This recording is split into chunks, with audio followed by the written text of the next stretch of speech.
Hello, Vlad with a new story from my channel, Amazing Stories. Nina's life hasn't been going well since she lost her first love. She seemed to be trying, making every effort to help Igor in his difficult situation. But it was all in vain. Her fiancé was stubborn about his love.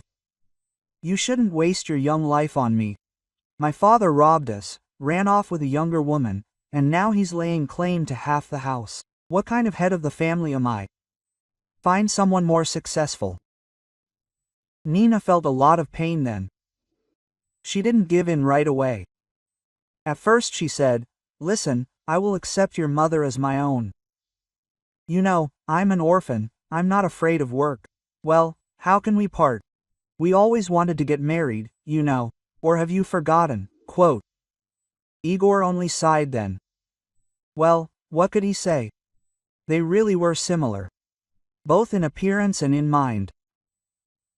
Brown-eyed, tall, smiling and trusting, even too naive, perhaps. Igor believed that his father, although he cheated on him, loved his mother. And Nina believed that she and her fiancé were meant for each other.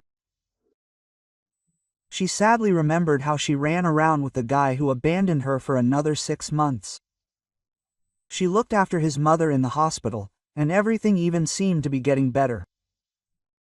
But then Igor's mother up and died. And from then on, her son did not look like himself. He looked from under his eyebrows, his face darkening like clouds. As if Nina was to blame for something. Then he went off somewhere and didn't come back, and before leaving he said, "Why are you pretending?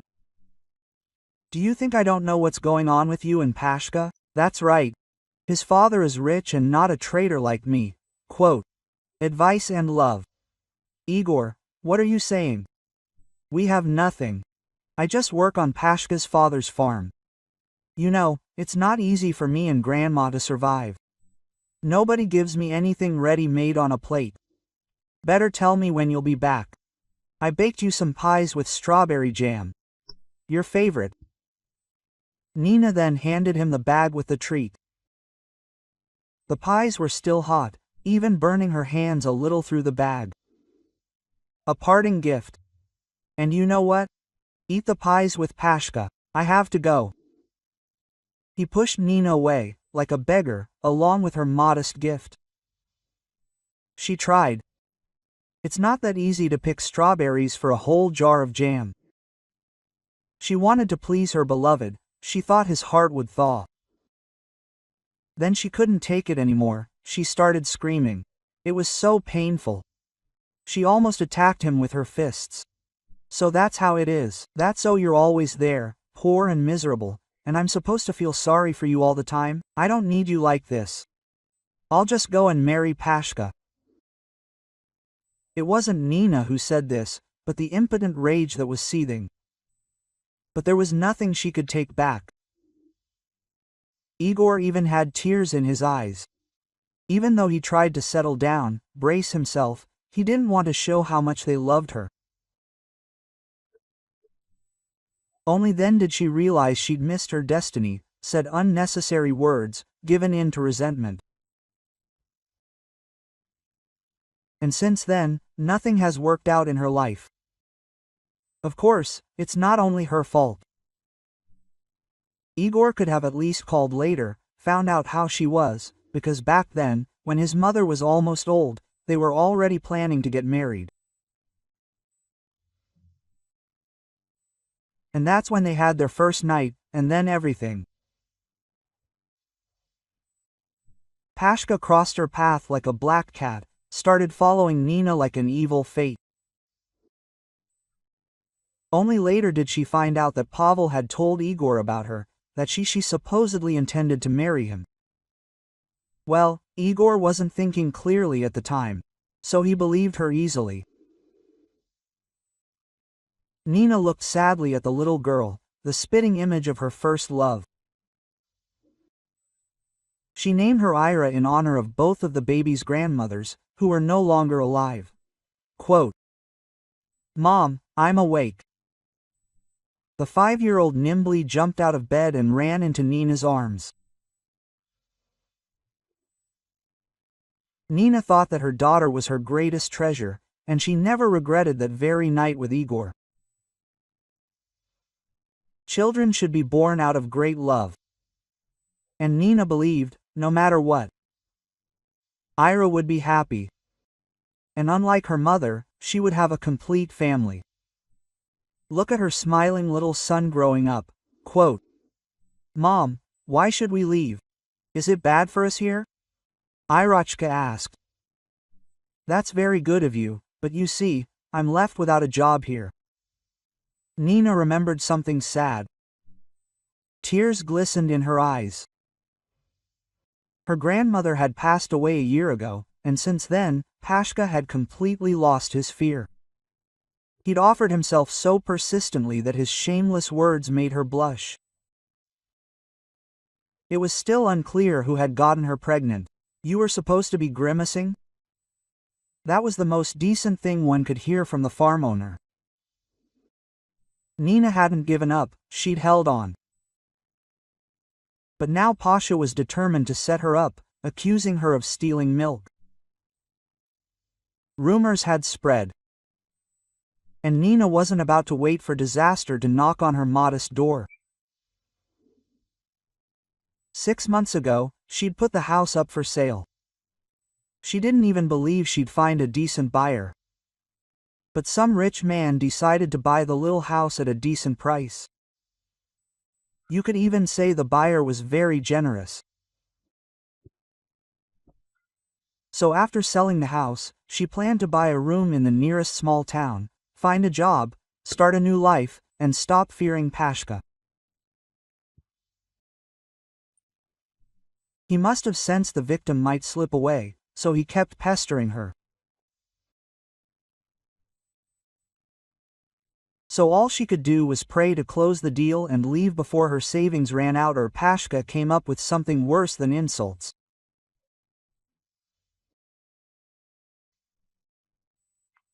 And as if these thoughts had predicted it for herself, Nina returned home from work to find their house ablaze. Ira. All she could think about at that moment was her daughter. The neighbor could have brought her home by now.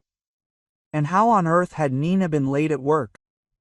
She'd fallen ill and needed a substitute. No one answered. Nina rushed into the burning house, not thinking about anything at the time. Someone shouted behind her to call the fire department, and she searched the entire house. All she found was a frightened cat, a fluffy thing, huddled in a corner of the nursery, hissing in fear. She started to lose consciousness and suddenly heard her daughter's voice from somewhere outside.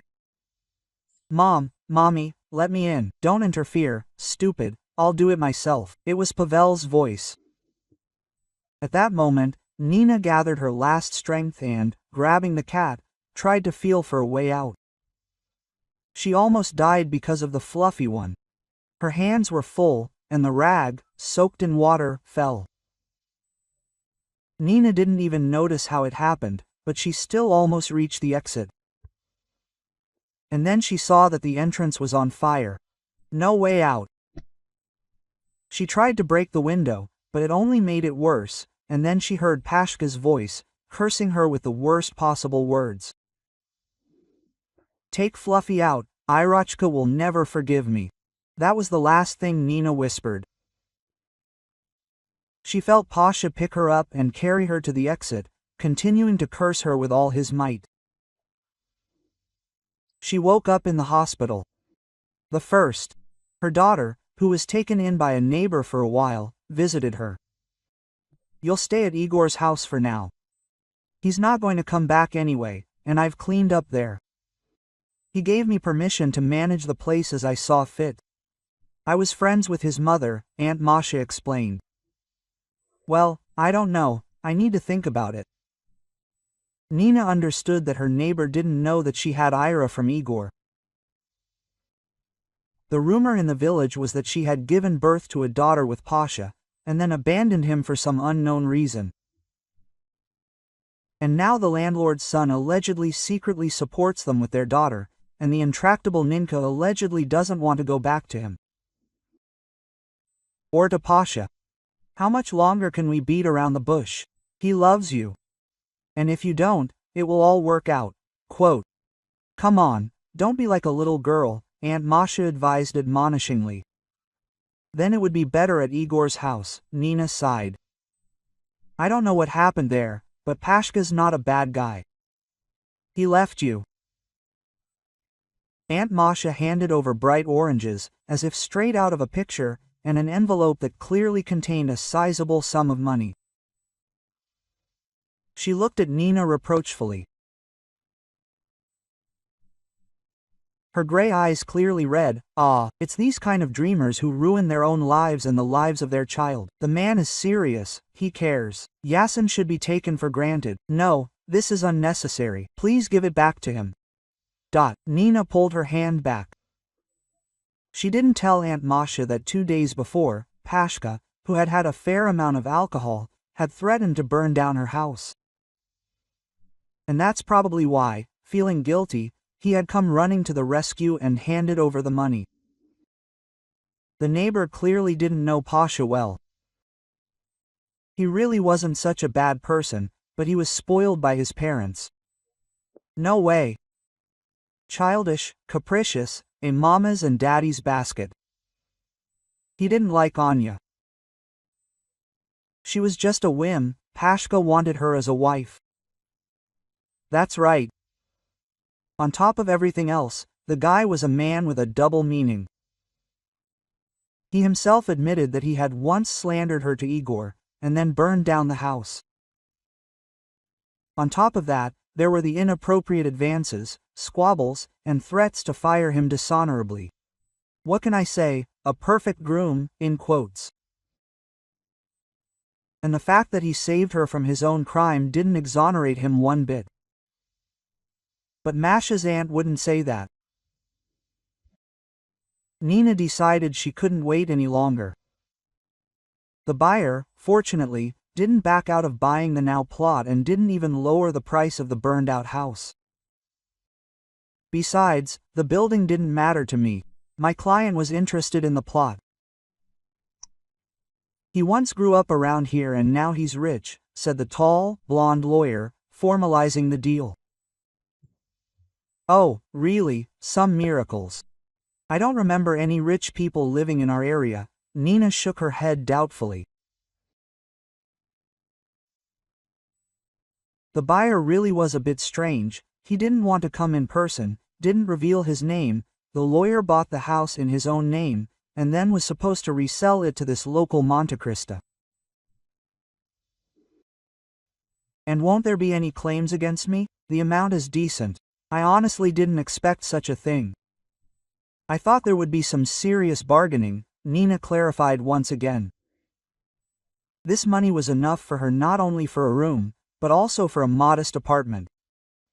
It's nice, of course, but in such cases, expect a catch. Don't worry. My client is a serious person, not the type to cheat. Do you live alone? The blonde man suddenly asked. This question surprised her. Dmitri was definitely not the type to pester, especially during work. Besides, an impressive ring sparkled on the lawyer's finger. Well, yes, isn't it clear from the documents that I'm a single mother? Nina asked this with a bit of a challenge. Being a single mother wasn't easy for her. And only a lazy one, not one who didn't build her own theories about paternity. Nina chose her patronymic, as they say, at random. She didn't want gossip to reach Igor. He didn't need her, so there was no point in imposing herself on him. She might even have told her ex-fiancé that she was pregnant, but she only found out about it much later. Yes, I just asked to keep the conversation going. Do I look like Lavela's? The blonde caught the challenge in her voice and now blushed to the roots of his hair. Quote. Well then, excuse me, any other questions? Nina asked, drawing back a little. She also felt a little ashamed. And why did she really attack the man? After all, this lawyer brought her nothing but good. You could even say he gave her the right to start a life in a new place. Yes, I'm here at my client's direction. We need to restore order, build temporary housing for the workers, and so on down the list. Is the house you're living in now available for rent? He pointed a sleek white finger at Icker's house. Well, I'm not the boss here myself. The owner left a long time ago. You can talk to Baba Masha, and we, cheese, are moving out today. I'll leave you some pies if you live there. The neighbor will probably agree. She needs the money, her pension isn't enough. Nina was even glad that she could somehow repay Aunt Masha. She might be a gossip, but she was a good woman. She pays child support for her wayward son and his 3 grandchildren, and now he's started a new affair. Life will be easier here for a while. Well, thank you. So, you're leaving today? Quote, the blonde man asked again, insistently, for some reason. Nina felt uncomfortable. Well, can't he just stay at a hotel for now? He clearly has the money, why are they rushing her so much? But without showing Vita, she answered peacefully. Yes, a school friend let us stay for a while until we get our own place. We've already bought tickets. In fact, she herself needed to hurry. Pasha went on another bender for a couple of weeks after she turned him down again. And when he comes to his senses, he'll definitely come up with even more nasty things. If anyone wasn't interested in waiting any longer, it was Nina. It was lucky that this lawyer showed up and didn't lower the price. Nina and Irochka were waiting for their train at the station. They arrived a couple of hours early, to make sure nothing would fall through. Irochka, you sit still and don't go anywhere, and I'll go check the schedule. Nina was worried. The last time she'd traveled by train was 2 years ago, to a friend's wedding, and she felt like a chicken in a cage. The journey into a completely new life was terrifying. But she had to appear calm so her daughter wouldn't worry. Don't worry, do you want me to look after her? The elderly woman in shabby clothes clearly had no permanent address. Nina had already gotten to know her and learned that her ex-husband had taken out a loan on the apartment and then disappeared altogether. She couldn't afford the rent. So she'd been living with friends whenever they'd let her in. She felt so sorry for the woman that she cried. She'd worked her whole life as a teacher. She and her husband had no children. Her husband had been a saint, but then he'd gone out and brought misfortune upon her. She was left all alone in her old age, and her relatives weren't exactly sympathetic. They said they'd seen her, and they'd chosen her. So she should have thought of something sooner. So Anna Petrovna decided not to impose herself on anyone. Occasionally, she managed to find some extra work cleaning or sorting vegetables. Occasionally, she was allowed to work as a dishwasher, but there was no permanent work, so it was not always possible to rent even a corner. Now, the woman was spending the night at the train station, pretending to meet or see someone off. Nina had already decided that she would definitely invite Anna Petrovna to come with them. So she decided to call a friend and ask if she could take the elderly woman with her. Not for long, just a couple of days. And then she would definitely find something to rent. She would say it was her mother or grandmother. Thank you, Anna Petrovna. Of course, you'll keep an eye on her. Nina was glad that Irochka had found common ground with the elderly woman. Tears of delight welled up in the old woman's eyes, at the fact that someone needed her. Anna Petrovna shared that she'd dreamed of having children her whole life. But it hadn't come true. She'd been raising her nephew for 6 years, and he, having become a rich man, now didn't want to associate with anyone. As soon as Nina left, the observant Irochka noticed a man in an expensive suit. He was holding a basket of pies. They smelled so delicious, just like her mother's. The man looked around, as if searching for someone. Irochka watched Anna Petrovna with pity, as she stared at the richly dressed man, as if drawn to her by a magnet.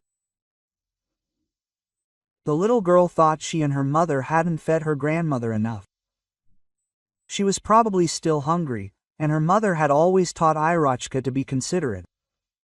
So the girl decided to take matters into her own hands.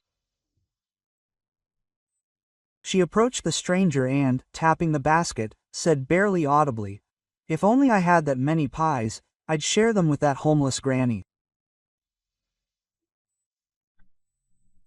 The man turned around in surprise and looked in the direction she pointed, then was stunned.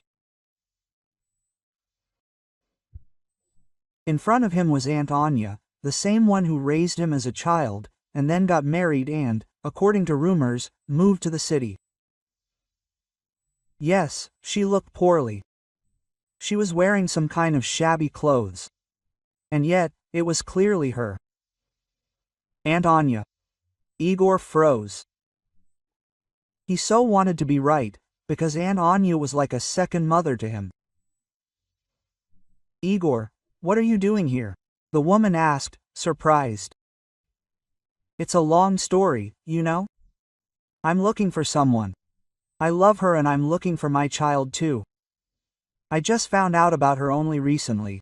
Although, never mind. Tell me, what happened to you?" Quote. Anna Petrovna burst into tears and, forgetting about Irochka, began to tell her story with her husband, because of whom she lost everything. "I looked for you, Igor, but none of your relatives gave me your phone number. They said you married some rich woman and didn't want to be with anyone else?" "Yes, it's true, I was married. And we had a child, Andrei. But now I'm a widower. I decided to do at least something good. Suddenly I found out that my first love is still the same. I bought her at home and wanted to see her. And then a neighbor told me that Nina has a daughter from me. Although, why am I telling you all this?" Igor suddenly remembered that Aunt Anya had only been to their village once or twice. And even then, somehow just in passing. She raised him when he was very young, while he didn't go to school, and his parents worked on shifts. "Are you talking about me?" Igor turned around and saw her. He didn't know what to say. Then he took a pie from the basket, took a bite and said, "They're very tasty. I should have tried them years ago." Quote. "Well, these aren't with strawberries anymore, they're with cabbage," she said, looking down. "Or anything, I've never eaten anything better." Quote. Igor looked at her as if those years had never happened, and they were once again the only ones for each other, forever.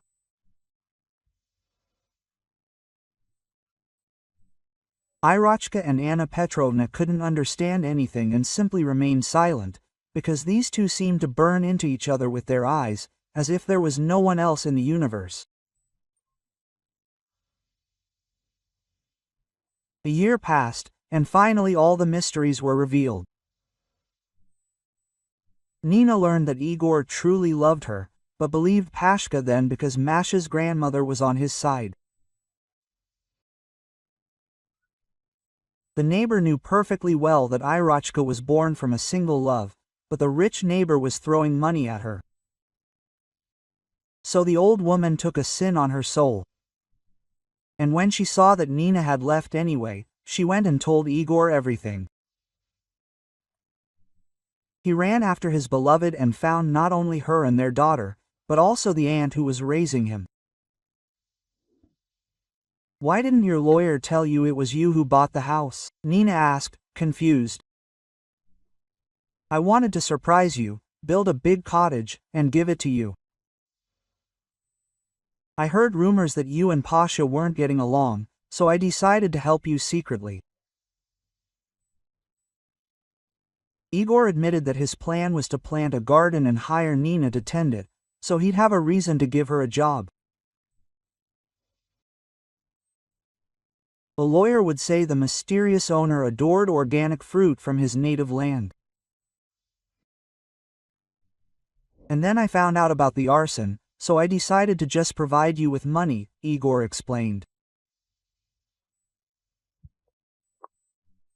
But how could you marry anyone but me? Nina had already gotten used to his 2-year-old son, and Irochka fell in love with the baby with all her heart. Well, it was still a shame that she wasn't the only one. Listen, Nin, it's complicated. Quote, I thought you'd found someone else, so at some point I considered myself free. And Dasha was a good person. Maybe I didn't love her as a woman, but I felt secure with her. It's hard to explain. But without her, it's not so simple. But with you, it's good, you know? Igor asked. Nina didn't understand anything yet, but fate had brought them together. They were raising 2 children and still loved each other, maybe even more than before. Aunt Anya helped them with the 2 little ones, but at the same time, she was expecting a third. And Nina was still hiding the fact that she was actually having twins. If you like this story, please support me with the thumbs up button. One simple action, but it means a lot to me. All the best, M.